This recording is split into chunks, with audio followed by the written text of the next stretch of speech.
Nama Lawang Sewu tentu sudah tak asing lagi di telinga kita, khususnya bagi masyarakat Semarang. Bangunan yang terletak tepat di depan Tugu Muda ini diambil dari bahasa Jawa yang berarti 1000 pintu. Nama tersebut juga merupakan sebuah julukan agar masyarakatnya lebih mudah untuk menyebutkan gedung tersebut. Dalam bahasa Belanda, Lawang Sewu disebut dengan Het Administratie Gebouw van de Nederlands-Indische Spoorwegmaatschappij. Gedung tersebut sebenarnya merupakan gedung perkantoran milik Nederlands-Indische Spoorwegmaatschappij atau NIS, yaitu perusahaan swasta yang mendapat konsesi dari pemerintahan kolonial untuk membangun dan mengoperasikan jalur kereta api di Pulau Jawa. Saat ini, bangunan ini menjadi aset milik PT Kereta Api Indonesia atau KAI yang menjadi museum serta galeri untuk mengenang sejarah perkereta apian di Indonesia. Tapi teman-teman tahu nggak sih, meski disebut sebagai Lawang Sewu atau 1000 pintu, pada kenyataannya gedung ini sama sekali tidak memiliki pintu yang berjumlah 1000. Gedung ini hanya memiliki sekitar 429 pintu saja loh. Peletakan batu pertama untuk membangun gedung ini dilaksanakan pada tahun 1904 dan selesai pada tahun 1919. Namun gedung ini sebenarnya sudah mulai beroperasi sekitar pada tahun 1907. Secara keseluruhan, Lawang Sewu ini merupakan sebuah kompleks yang terdiri dari 2 bangunan utama. Setiap bangunannya memiliki 2 gedung A dan B serta C dan D. Gedung A merupakan bangunan yang menghadap ke Tugu Muda langsung dan memiliki 2 menara kembar. Bangunan pertama ini juga kebanyakan menggunakan kaca patri besar, tangga utama di bagian tengah, serta jalur menuju lorong bawah tanah. Tepat di belakang gedung A merupakan gedung B yang memiliki 3 lantai. Pada lantai 1 dan 2 sering digunakan untuk bagian perkantoran, sedangkan pada lantai 3-nya berfungsi sebagai loteng. Sama halnya dengan tempat bersejarah lainnya, Lawang Sewu juga merupakan sebuah bangunan tua yang menjadi saksi bisu perubahan zaman serta peradaban di sekitarnya. Pada saat itu, untuk menempuh perjalanan antar kota membutuhkan waktu yang cukup lama. Maka pemerintah Belanda akhirnya memutuskan untuk membangun jalur kereta api yang menghubungkan antara Semarang, Solo, Yogyakarta, dan juga Kedung Jati hingga Ambarawa. NIS menghubungkan stasiun Semarang dan stasiun Tanggung yang dimulai pada tahun 1864 hingga 1867. Pada awalnya, pembuatan jalur kereta api ini bertujuan untuk mengangkut hasil tani dan perkebunan dari Keraton Solo dan Keraton Yogyakarta menuju ke Pelabuhan Semarang. Dengan adanya perkembangan teknologi ini, membuat pihak NIS akhirnya menjadi sukses besar. Dan semakin banyaknya pegawai, membuat mereka akhirnya memutuskan untuk membangun sebuah kantor baru. Kantor yang akan mereka gunakan untuk semua urusan administrasi tersebut berada di Jalan Pemuda di kota Semarang ini. Sehingga pada tahun 1904,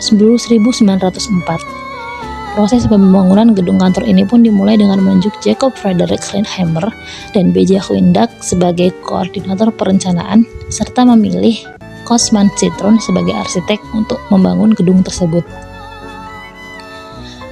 Seperti yang kita tahu, bahwa gedung Lawang Sewu ini memiliki karisma yang unik, di mana semua orang yang melihatnya pasti ingin sekali menoleh ke arahnya.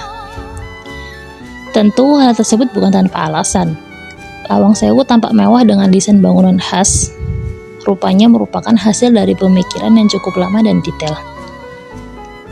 Pada awalnya, seorang arsitek bernama P. Deriou menjadi pembuat rancangan gedung untuk perkantoran NIS ini, tetapi desain tersebut dirasa kurang baik sehingga mereka akhirnya memutuskan untuk mengganti arsitek.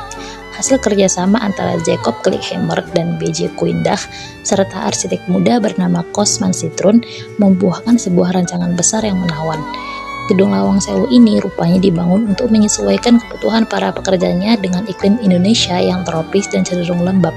Oleh karena itu, gedung ini memiliki jendela yang lebar dan banyak agar sirkulasi udara tersebut berjalan baik, serta pintu yang banyak dan saling menghubungkan ruangan satu sama lain untuk mempermudah gerak pekerjanya menuju ruangan lain. Sama halnya dengan gaya bangunan kolonial khas Hindia Belanda, Lawang Sewu juga memiliki tipe atap double gavel sebagai solusi untuk sirkulasi udara yang jauh lebih baik. Selain itu, arsitek Lawang Sewu menganut gaya Romanesque Revival yang khas dengan sisi lengkung di setiap sudutnya. Belum lagi menara kembar yang juga menjadi khas bangunan Eropa, juga menjadi ikonik di Lawang Sewu itu sendiri. Di balik gedung-gedung megah, Lawang Sewu juga memuat semua kebutuhan para pegawai setempat, yang mana setiap ruangan dalam gedung tersebut memiliki masing-masing fungsinya.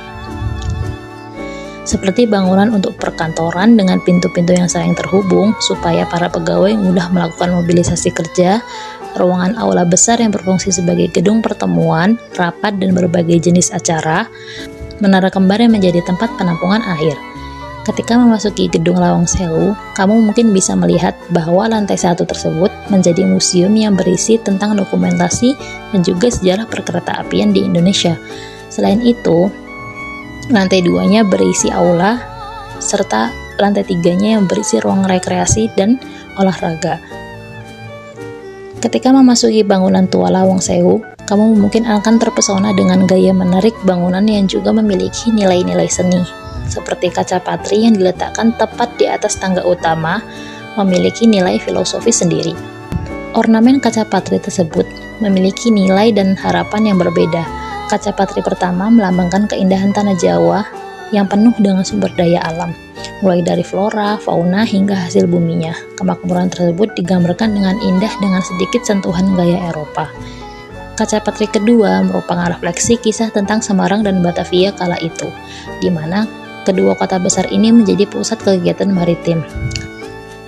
Kemudian pada kaca patri berikutnya merupakan lambang roda terbang dan gambar Dewi Fortuna dan Venus sebagai simbol keberuntungan dan cinta. Pada bidang lengkung yang berada di atas balkon juga terpahat karya seni dan tembikar oleh H.A. Koopman. Ada pula kubah kecil di atas menara air yang berlapis tembaga yang dirancang oleh Zeil. Melalui proses pembangunan yang bertahap, Gedung Lawang Sewu akhirnya selesai dibangun pada tahun 1918. Gedung ini menjadi kantor pusat perusahaan kereta api swasta milik NIS, namun ketika Belanda mundur, kendali gedung ini diambil oleh pasukan Jepang pada tahun 1942. Sehingga pada tahun 1942 hingga 1945, Gedung Lawang Sewu menjadi kantor Ryuko Sokyoku atau Jawatan Transportasi Jepang. Pihak Jepang tak hanya menggunakan Lawang Sewu sebagai kantor transportasi, tetapi juga menggunakan ruang bawah tanahnya sebagai penjara untuk eksekusi mati. Kemudian pada 1945, tepatnya bulan Oktober, pemerintah Belanda ingin merebut kembali wilayah Semarang sehingga menimbulkan perang yang berhasil membuat pihak Jepang mundur. Perpindahan kepemilikan Gedung Lawang Sewu sebagai kantor NIS kepada Jepang terjadi pada tahun 1942. Setelah dimiliki oleh pihak Jepang, pada tahun 1945, para pemuda Semarang memutuskan untuk memperebutkan Lawang Sewu, sehingga pada 15 hingga 19 Oktober, selama 5 hari berturut-turut, Angkatan Pemuda Kereta Api atau AMKA bertempur dengan tentara Jepang di depan gedung. Pihak tentara Jepang yang berjumlah sekitar 500.000 orang berada di dalam dan sekitar gedung. Adapun pihak AMKA sendiri berada di seberang jalan, yakni di Wilhelmina Plain atau sekarang dikenal sebagai daerah Tugu Muda. Pasukan AMKA yang kalah jumlah bertahan selama 5 hari meskipun pada akhirnya tetap kalah. Perang yang menyisakan kekalahan dan kesedihan tersebut membuat banyak pejuang gugur. Pemuda pemberani tersebut dipindahkan untuk dimakamkan di Giri Tunggal karena sebelumnya hanya di Taman Tugu Muda. Setelah perang, akhirnya gedung ini berubah lagi menjadi kantor Dekari atau Jawatan Kereta Api Republik Indonesia. Namun kemudian kantor Dekari harus dipindahkan ke bekas kantor De Zuidermaatschappijen karena Lawang Sewu akan menjadi markas tentara Belanda di tahun 1945. Tahun 1994, Gedung Lawang Sewu akhirnya kembali diserahkan kepada PT Kereta Api Indonesia yang kemudian dilakukan restorasi pada tahun 2009. Semua dinding dicat ulang, ruangan dibersihkan dan renovasi pada beberapa bagian gedung, semata-mata karena gedung ini telah menjadi salah satu cagar budaya di Indonesia.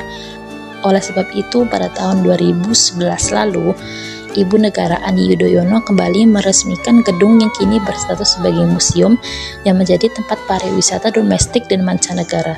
Kini Lawang Sewu tidak hanya menjadi saksi bisu sejarah perkembangan kereta, Api Indonesia, tetapi juga menjadi gedung museum kereta api yang menyimpan banyak cerita serta perjuangan para pendahulu kita.